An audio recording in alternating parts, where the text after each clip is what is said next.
Listen properly. I had to give a history of this country, and the history is history. History has chapters, painful chapters, wonderful chapters, but it is history. When I said, when Jan van Riebeeck landed in the Western Cape, our problems began, is a historic fact.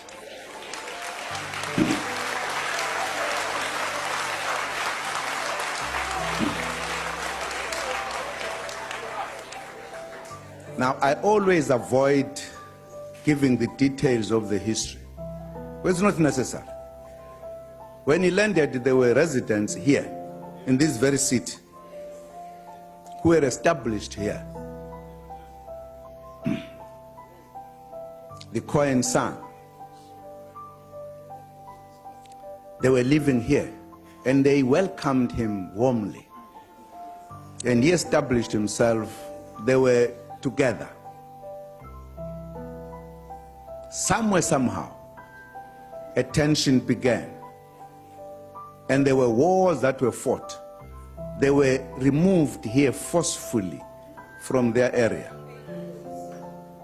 Removed. And some of them went deep into the country, north, south, east.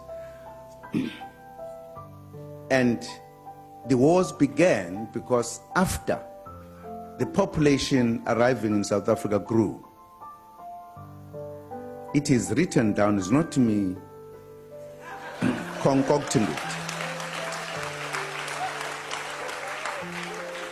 There were 8 major wars that were fought in the Eastern Cape. I didn't write that. We are not counting other small wars. 8 major wars. There was a great track from here when there was a quarrel between the Afrikaners and the British.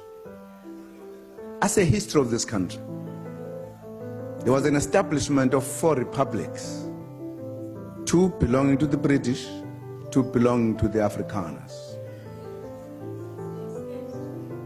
When all of this was done, the blacks were not consulted, even the establishment of the republics.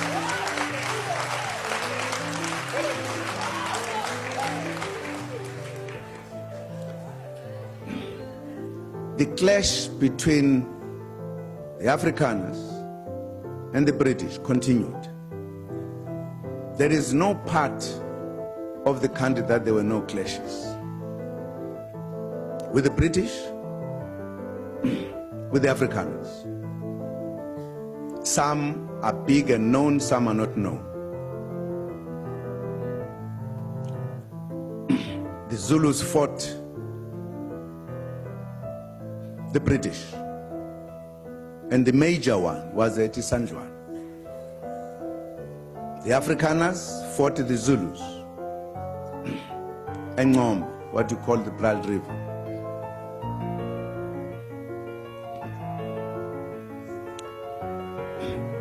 And the British, the Afrikaners discovered, as they call it, they discovered, they actually came across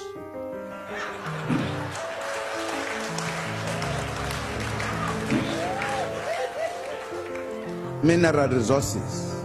And the British heard this, and they vowed to defeat the Afrikaners. And there was an Anglo-Boer war. As a history of this country. Very bitter war. We all participated on either side. Only now, when we are correcting history, we are calling it a South African war because we all died in that war. At the end of that war, the English-speaking and the Afrikaners met to negotiate and agreed the 4 republics should be combined, and took very important decisions. Where will the parliament be as part of compromises? It will be in Cape Town. Where will the administrative city, Pretoria, when will be the judiciary? Orange Free State in Bloemfontein. And one of the decisions when these two met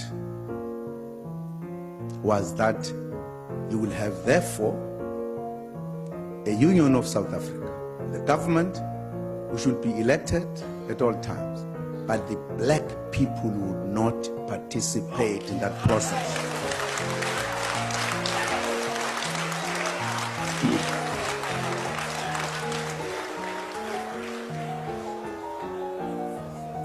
It was that decision,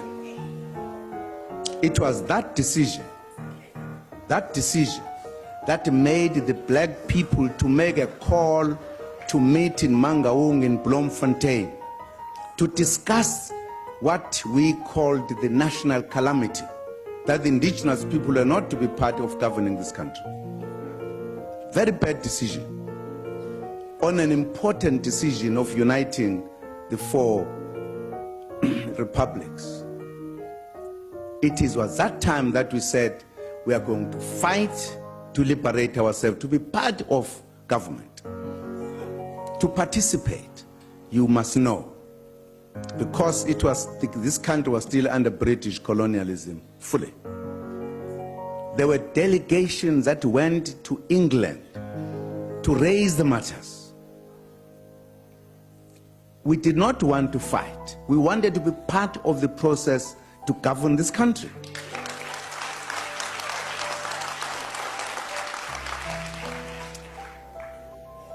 This now are the activities many years after the landing of Jan van Riebeeck, who opened the way for them to be here. They started fighting here, Eastern Cape, Free State, everywhere. There were wars.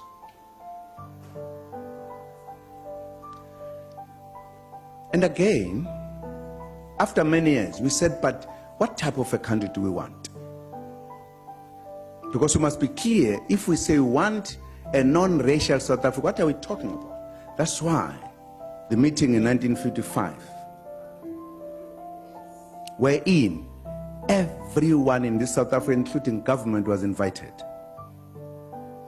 to say what type of a country do we want. And that's why the Freedom Charter is important, because that's when we molded this country we have today, a democratic, prosperous country.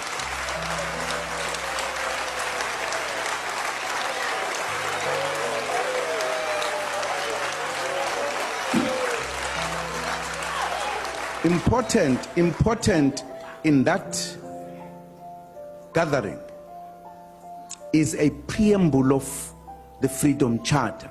That is the basic policy of the ruling party, where we said, we the people of South Africa declare for all to know that South Africa belongs to all who live in it, black and white.